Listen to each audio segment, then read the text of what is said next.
Hello, hello, citizens and UEMC miners. Rockseeker here.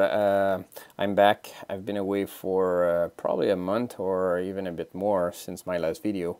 But I was actually just being quiet like most people and waiting for 3.1. And 3.1 is there on our doorsteps. We have the PTU. It's been going on for a couple weeks. And I just got myself to download it a couple days ago and really looking forward to play around with it.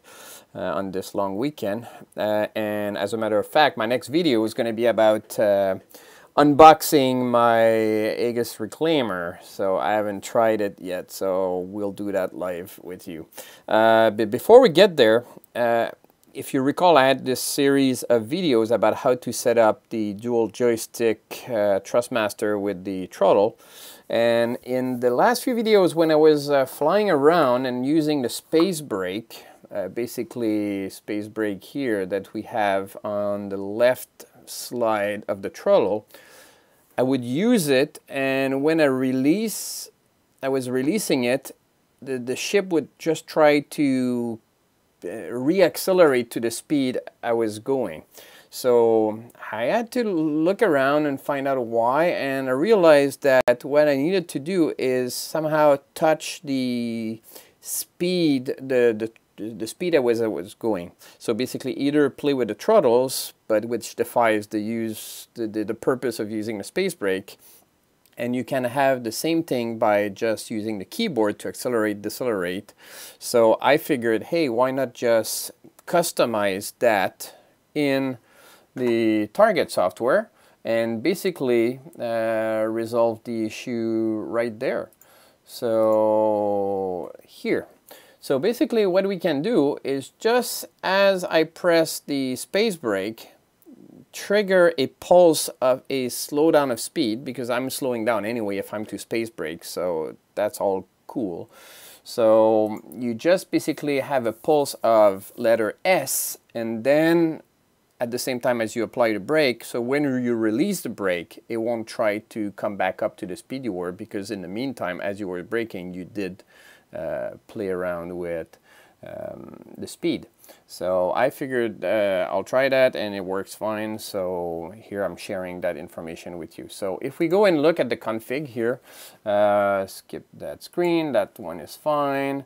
Oh yeah, talking about the throttle, there's one small thing. I realized that somehow I was not getting exactly to 100%. It would stop at 99% of the speed, and that bugged me. Or when I would go down to 0, it would like float around 1 in terms of speed. So what I did is I just played around here with the lower and upper dead zone. So instead of having them at 0 like this, I just basically changed it to have 1 on each. So I don't have to be exactly to the maximum of the throttle to get the 100% of the 0%. It's really minimal, but just enough to address that issue. So next thing I did is here. Okay, so how do we program the small pulse there? So remember, we had here the afterburner by basically when you use the right side of the slide, it would trigger the equivalent of a left shift, which would be your boost. And when you wanted to brake, I programmed it that it's like using the caps lock for when I use the left side of the slide, and then it would just slow down my ship. But as I mentioned earlier, when I released it, it would just try to come back up to speed. So what I added is, again, for that same region, that same zone, here I just added also before here a small pulse of the letter S. A pulse, if you remember, is about 30 seconds. So it does both, but it will just do the small pulse that will be enough to kind of unstick the speed.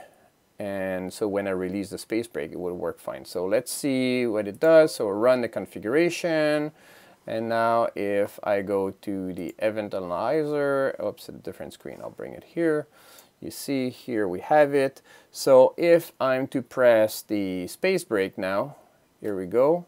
So I hold it for a bit less than a second. Let's hold it longer. Let's say 1, 2, 3, here we go, about 3 seconds.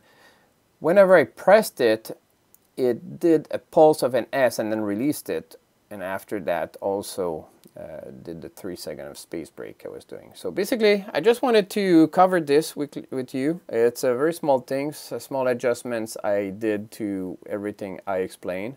Just basically fine-tuning. I'm sure you have your own fine-tuning on your end, and basically make the whole experience of Star Citizen much better. So on this, I'm gonna leave you here, and I'll be back shortly in the video with the 3.1 PTU unboxing the Aegis Reclaimer. So see you soon, guys, and in the meantime, just enjoy your long weekend and have fun.